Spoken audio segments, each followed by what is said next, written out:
Come on, give me a hand, will you, Ethel? What's the matter? Can't you handle it by yourself? No, I can't handle it by myself. Now, we go forward. Okay. Are you ready? They stood on that soundstage week after week, playing one of the most beloved married couples in television history. Audiences adored their bickering, their timing, their strange chemistry that somehow made two grumpy neighbors feel like family. But the moment the cameras stopped rolling, something colder took over. The warmth vanished. The smiles dropped. And for nearly 2 decades, two of America's favorite sitcom stars could barely stand to occupy the same room. This is a story of Vivian Vance and William Frawley. The real story behind the laughter and the bitterness that never truly faded. Vivian Vance entered the world in the summer of 1909, the second of 6 children raised in a modest household in Cherryville, Kansas. From her earliest years, she felt pulled toward performance in a way that unsettled the people around her. She sang in church, acted in school productions, and dreamed of a life far bigger than the one mapped out for her. Her mother, deeply religious and deeply practical, saw none of the romance in her daughter's ambitions. To her, the stage was no place for a respectable young woman, and she made her disapproval known often and loudly. That friction never broke Vivian's resolve. If anything, it hardened it. As soon as she was old enough to make her own choices, she packed up and left home, eventually settling in Albuquerque, New Mexico, where she threw herself into community theater. It was unglamorous work at first, small stages and smaller paychecks, but it gave her something her childhood never had, a sense that she belonged somewhere. She studied voice, sharpened her comic timing, and slowly built a reputation as a performer worth watching. By her late 20s, Vivian had set her sights on New York City, the place where every serious stage actor eventually had to prove themselves. She found steady work there through the 1930s and into the 1940s, landing roles in productions that showcased both her singing voice and her flair for comedy. She was never quite a headline name, but directors and fellow actors respected her range. She could hold a room, land a punchline, and still bring genuine feeling to dramatic moments. It was a solid, respectable career, the kind many performers would have been happy to keep for life. Television, however, wasn't yet part of her plan. It was still a new and somewhat improving medium, and Vivian's focus remained on the stage for years longer than most people realize. That changed abruptly when a casting call came through for a new comedy series built around a young married couple and their landlords next door. The role was for the wife half of that landlord couple, a woman named Ethel Mertz. Vivian had no idea that saying yes to that audition would rewrite the entire trajectory of her life and permanently attach her name to a character she would spend years trying to escape. When Lucille and Desi Arnaz began assembling the cast of their new show, they needed someone who could match Lucy's comedic energy without ever overshadowing her. The role of Ethel Mertz required a very particular kind of performer, funny but grounded, sharp but likable, someone audiences would believe was both a best friend and a next-door neighbor stuck in a mediocre marriage. Several people involved in casting had doubts about Vivian. She seemed too polished, too attractive for a role that called for a plainer, more worn-down housewife type. Lucille Ball disagreed. She saw something in Vivian's audition that convinced her this was the right choice, and Lucille's opinion carried real weight in these decisions. Vivian got the part. From the very first table read, Lucille and Vivian discovered an easy rapport. Off camera, the two women became genuine friends, spending time together outside of work and building a trust that translated directly onto the screen. Their scenes together crackled with authenticity because the affection between them was real. Audiences responded instantly. Ethel became the perfect counterbalance to Lucy's manic energy, level-headed most of the time, but always ready to get swept into one of Lucy's disastrous plans anyway. The show, of course, became far bigger than anyone could have predicted. I Love Lucy didn't just succeed. It reshaped what television comedy could be. And Vivian Vance became a household name almost overnight. But fame arrived with a price tag she hadn't fully anticipated, and much of that price came from the man cast as her on-screen husband. William Frawley's road to that soundstage looked nothing like Vivian's. Born in February 1887 in Burlington, Iowa, he grew up in a working-class Irish Catholic household and came of age at a time when show business was still finding its shape in America. before performing consumed his life. He tried his hand at more conventional jobs, including stints as a court reporter. None of it stuck. The stage kept calling him back. He found his footing in vaudeville, that raucous, fast-moving world of live variety entertainment where comedians, singers, and novelty acts shared the same bill night after night. Frawley worked briefly with his brother before striking out as a solo performer, later forming a partnership, both professional and briefly romantic, with a pianist and actress named Edna Louise Brodt. They married in 1914, but the union didn't last, and Frawley never remarried. What did last was his career. He wrote and performed his own comic material, developed a reputation for sharp timing and a commanding stage presence, and eventually parlayed his vaudeville success into Broadway work through the 1920s and into the following decade. Hollywood came calling not long after, and Frawley adapted well to the growing film industry. He wasn't built to be a leading man, but he didn't need to be. His gravelly voice, stocky frame, and no-nonsense manner made him ideal for character roles. The tough guy, the gruff sidekick, the streetwise friend who steals a scene without ever needing top billing. By the time television executives began circling him in the early 1950s, Frawley had already appeared in over 100 films, including well-remembered titles where he shared the screen with major stars of the era. But success in Hollywood had started to slip away from him. His drinking, which had shadowed his career for years, finally caught up with his reputation. Studios grew wary of hiring him. Word spread that he could be unreliable, difficult, and occasionally combustible when alcohol was involved.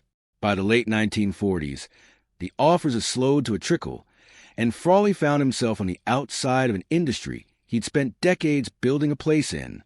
When Desi Arnaz began casting for the role of Fred Mertz, Frawley saw exactly what this opportunity represented. This wasn't just another job. It might be his last real shot at relevance. He reportedly reached out directly to Arnaz to campaign for the part, rather than waiting to be discovered through normal channels. The producers hesitated. Frawley's reputation preceded him, and nobody wanted a repeat of the chaos that had derailed his film career. Desi Arnaz decided to take the risk anyway, but he attached a firm condition: one missed day of work, one incident of showing up intoxicated, and Frawley would be gone immediately, no exceptions and no second warnings. Frawley agreed without argument. He understood the stakes better than anyone. To the surprise of many who had written him off, he held up his end of the deal. He arrived on time, stayed sober on set, and delivered performances that made Fred Mertz one of the most memorable comic characters on television. His deadpan delivery and sardonic humor fit the role perfectly, and audiences loved him for it. Off camera, though, Frawley remained a private and often solitary man. He never remarried after his brief early marriage, kept much of his personal life out of public view, and continued drinking in his off hours even while staying disciplined on set. He wasn't especially close with most of his castmates, and with one castmate in particular, the distance between them would curdle into something far more hostile than simple indifference. The tension between Vivian Vance and William Frawley didn't erupt overnight. According to people close to production, including Greg Oppenheimer, son of the show's producer Jess Oppenheimer, the two actors were reasonably cordial when filming began in 1951. They were professionals thrown together by circumstance, and for a while, that professionalism held. What cracked the piece was something surprisingly specific: the age gap between them. Vivian was in her early 40s when the show launched. Frawley was already in his mid-60s, more than 20 years her senior. The scripts, however, treated Fred and Ethel as an ordinary long-married couple with no acknowledgement of that gap whatsoever. Vivian reportedly found this hard to swallow and made her frustration known, allegedly remarking that no audience would ever believe she'd married a man that much older than her. Word of that comment made its way back to Frawley, and he did not take it well. He had never been a man who absorbed criticism gracefully, and hearing that a younger co-star found the idea of playing his wife almost laughable struck a nerve. Rather than let it go, he began firing back, both about her acting choices and increasingly about her as a person. Their early friction over casting believability calcified into something much pettier and much more personal. As the seasons progressed, the sniping between them only intensified. Frawley took issue with what he saw as Vivian overstepping during musical and dance sequences, complaining that she offered unsolicited suggestions during numbers he felt weren't her place to direct. He mocked her singing ability behind her back and, according to multiple accounts, wasn't shy about voicing his low opinion of her talent to anyone who would listen. Vivian gave as good as she got. She started referring to Frawley using an unflattering nickname behind the scenes, one that mocked both his age and his physique, and it apparently became something of an open secret among cast and crew. Frawley responded with insults of his own aimed at her appearance, reportedly suggesting cruel descriptions be worked into how her character was portrayed. Neither one showed any interest in backing down, and their war of words became a fixture of life on set, even if it rarely spilled into anything that disrupted filming itself. Remarkably, the show never suffered for it. Both actors were seasoned enough to compartmentalize their personal animosity and deliver performances that never hinted at the real hostility simmering underneath. If anything, some who worked on production later suggested that the genuine friction between them lent an authenticity to Fred and Ethel's constant bickering that scripted jokes alone couldn't have achieved. The writers occasionally leaned into this, crafting exchanges that let both actors channel real irritation into their characters' squabbles, blurring the line between performance and reality in a way audiences never suspected. When I Love Lucy concluded its original run in 1957, the show's popularity hadn't faded in the slightest, and studio executives began exploring ways to keep the momentum going. One idea seemed almost obvious on paper: a spin-off built entirely around Fred and Ethel Mertz. The characters were beloved, the concept was low risk, and a continuation seemed like a near-guaranteed hit. William Frawley wanted nothing more than to keep working, and he embraced the idea enthusiastically. For Vivian Vance, though, the proposal represented everything she'd grown to resent about her career. She was already wrestling with being permanently associated with a character. She felt limited her opportunities elsewhere, and the thought of committing more years exclusively to playing Fred Mertz's wife held zero appeal. She rejected the spin-off outright, even though turning it down meant walking away from a substantial paycheck. Frawley took the rejection personally, and understandably so, given what the opportunity meant to him professionally. He reportedly felt that Vivian had killed the project purely out of spite toward him rather than for any legitimate career reason, and he apparently never fully forgave her for it. Desi Arnaz, caught in the middle of two performers he respected individually, but who could no longer function as a pair, ultimately shelved the spin-off idea altogether and moved forward with other projects instead. Neither actor found it easy to move past the characters that had defined them. Vivian continued working steadily, appearing in the Lucy show for several seasons, but she struggled openly with being typecast. She wanted dramatic roles, wanted to prove she had range beyond comic relief, and wanted to be seen as a leading actress in her own right rather than perpetually cast as someone's sidekick. Casting directors rarely gave her that chance.